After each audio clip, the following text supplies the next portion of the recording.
Today in lesson 1.4, we are going to talk about how to rewrite or rearrange equations and formulas when they have more than one variable in them. I don't want you to be scared by more than one variable in an equation. Remember, variables are just numbers. We just don't know what number they are, but they behave just like numbers. So what we want to do is find in the problem the one variable that we care about and pretend like everything else is just a plain number. So we're asked to solve the equation for y. So I'm going to focus on the part that has the y in it, and I want to start by getting that alone. So if it wasn't 7x, if it was just 7, what would I do to get rid of it? Minus 7. I would subtract it. So I'm still going to subtract it. Even though it has a variable, it behaves just like if it were a plain number. So I get negative 3y equals, but now I can't combine those because they're different. One has an x and one doesn't. So I have to keep them separate. It doesn't matter which one you write first. So you can write 8 minus 7x or negative 7x plus 8. Either way is fine. And now continuing on, I'm trying to get this y alone. So how do I get rid of that negative 3? Divide by it. When we divide, we must divide every single part, the whole thing, by that negative 3. So I get y equals 8 divided by negative 3 is just negative 8/3. Then a negative divided by a negative is a positive, and 7 divided by 3. And the x just tags along.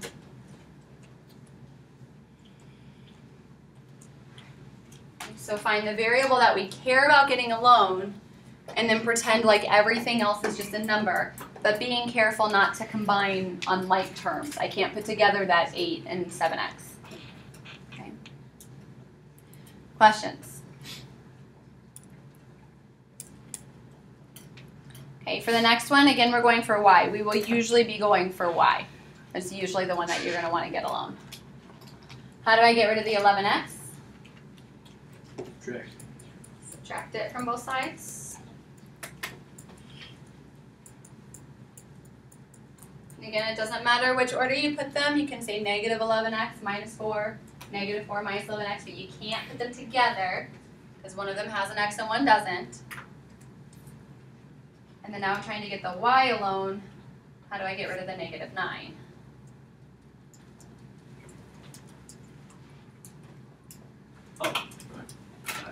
Divide. It's being multiplied, and we undo multiplication with division. Divide each and every term. Every time you hit a plus or a minus, divide again. That gives me a y. Negative divided by negative is positive. Negative divided by negative is positive. Okay. Questions?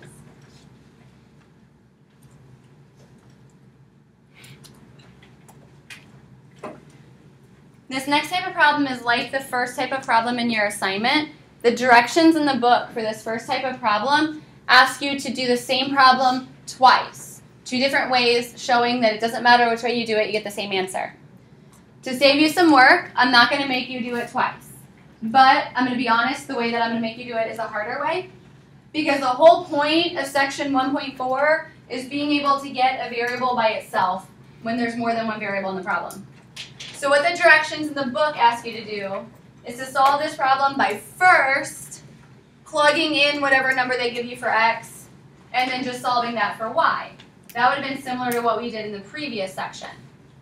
So then it says second, solve by getting y alone first, and then plugging in x. And that's the way we're going to solve it. So when we grade these problems in the assignment tomorrow, you're going to have 2 answers. You're going to have a y equals equation answer that still has an x in it, and then you're going to have a numerical answer after you plug in whatever they tell you x is. But that y equals equation answer is still going to be part of the points for tomorrow. So what we're going to do on this is first get y alone. So I look at the y part, I want to get that alone. How do I get rid of that x out front? Subtract it.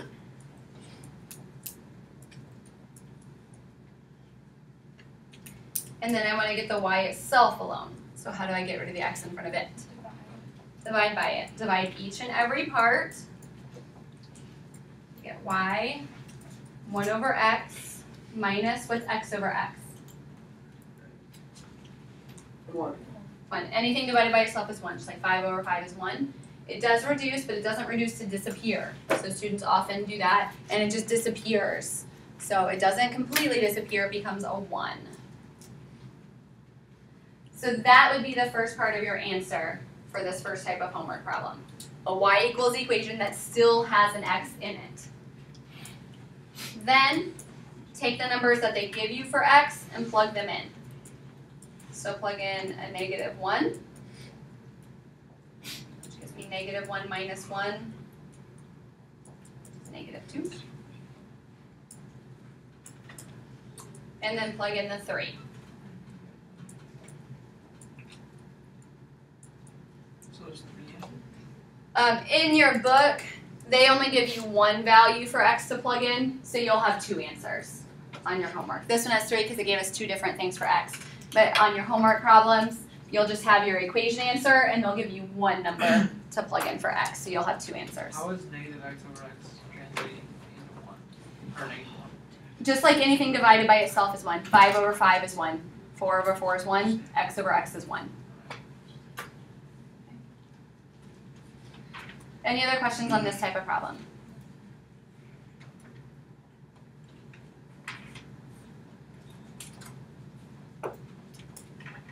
Okay, go ahead and try this one, which is the same type of problem. Okay, so the first thing that I'm going to do is try to get the y all by itself. So I find the part that has the y in it, and I want to get that part alone. I do that first by adding x to both sides. It doesn't matter if you do 4 plus x or x plus 4, but you can't put them together and just call it 4x. Then I want to get the y itself alone, and I do that by dividing the x from each and every part. So that gives me y equals x over x is 1 plus 4 over x. That's our equation part of our answer. So that would be the first part of the answer. And then on the homework, they'll give you just 1 number to plug in. This one has 2. But once you have your y solved for, then you can plug in the x value. So y is equal to 1 plus 4 over -4. That would be a 1 plus a -1, which would be 0. Or the second value they give us to plug in would be a 2. So that would be a 1 plus 2, which is 3. Okay? Questions? So for full credit on the first group of homework problems tomorrow, you will need both the y equals equation and then the value that you get after substituting x. Okay? The formulas all often have more than 1 variable, or more than 2 or even 3 or 4 variables in them. But what we want to do is just find the variables that we are concerned with and focus on it. So we're trying to get w alone, so we find the part that has the w in it. And we want to get rid of that other part. Now be very careful with l's. L's can start to look a whole lot like 1, so this could become a 21 instead of a 2l. So be careful with l's. I like to write them in cursive. So I'm going to subtract 2l from both sides.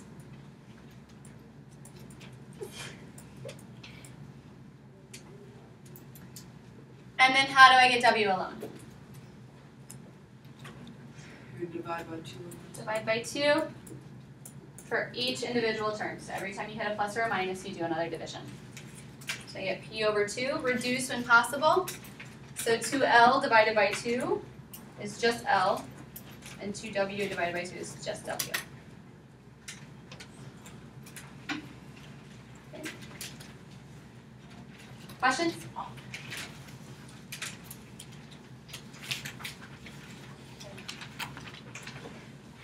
Another geometry formula that you may have learned last year, should have learned last year, is area is 1/2 base times height.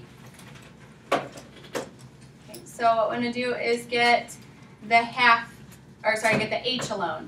So the first thing we do is get rid of the half. So trying to get that h alone, looking at that side, I got to get rid of the 1/2. How do I get rid of the 1/2? Multiply by their reciprocal. Multiply by the reciprocal. We could divide by 1/2, but dividing by a fraction is not good for a final answer. You would need to simplify that, and the way we simplify it is by multiplying by the reciprocal. So it'd be faster to just do that from the start. So I can multiply both sides by 2, and that cancels the 1/2.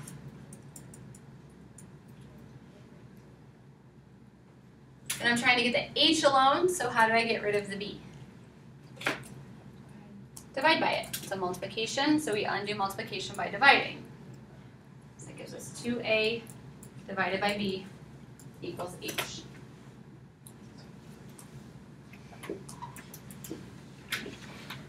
Question? I want to actually do one of your homework problems with you, at least halfway through, to give you a heads up on that. And then I have some instructions for you on some of your homework problems to help you along. So the problem that I want to do with you is actually the first part of number 31. So number 31 is a problem that you're assigned, and it gives us a formula for the surface area of a cylinder, which is a messy formula. Okay? The reason why I want to do this problem with you is this formula can be really intimidating because there's a lot of letters in there. There's pi's in there, which pi is a number, but you know we use a symbol for it, so that just brings in another symbol into the problem. So this problem asks us to get h alone. So what we want to do is find the h in the problem and get that part of it alone first. So how do I get rid of the other stuff on that side?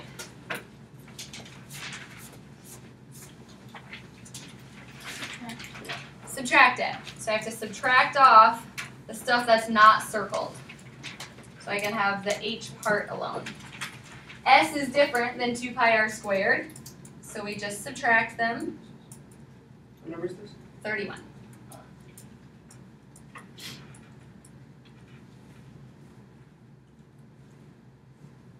So we can subtract off anything that's being added to our variable. And now I'm trying to get h alone, so I have to get rid of the 2, the pi, and the r. What are they doing with the h? They're multiplying, so how do I undo multiplying? Divide. So I'm going to divide by 2 pi r for each piece of the problem. Every time you hit a plus or a minus is where you would do another division. Then reduce if anything matches. So s divided by 2 pi r, nothing matches. And the next one, 2's can go, pi's can go. What does r squared mean? Radius squared. It means radius squared, but what squared mean? R times r, that is multiplying by itself. So I can cancel off one of those r's, which means that I have one of them left over and nothing left on the bottom. So that's just an r. And 2's go, pi's go, r's go, so I get the h alone like I wanted. Okay. So problem number 31 in your book gives you this formula, asks you to solve it for h, and then it asks you to evaluate it given a certain value for r and s. Now when you plug this in your calculator, which is fine to do, you're going to do whatever number they give you for s divided by. Make sure you put parentheses around all that stuff that you're dividing by. Otherwise in your calculator, if you just hit, I think it's like 105 or something that they give you for s, divided by 2 times pi, your calculator will only divide by the 2, and then it's going to start multiplying. We want to divide by everything, so we have to tell our calculator that that's a group down there altogether. Okay? So be careful with calculator usage. The other thing that I wanted to give you a heads up on for homework is the directions. We talked about these first 4. That's where we have our directions of get your y equals answer and then get your number answer. And then on these last 2, the problems have a chart. So it has an A and a B, and then here's number 43, and it gives you 2 problems here. Okay? What you're going to do is solve each of those problems individually, and then the answer is multiple choice. You're going to answer A if your answer that you got in column A was bigger.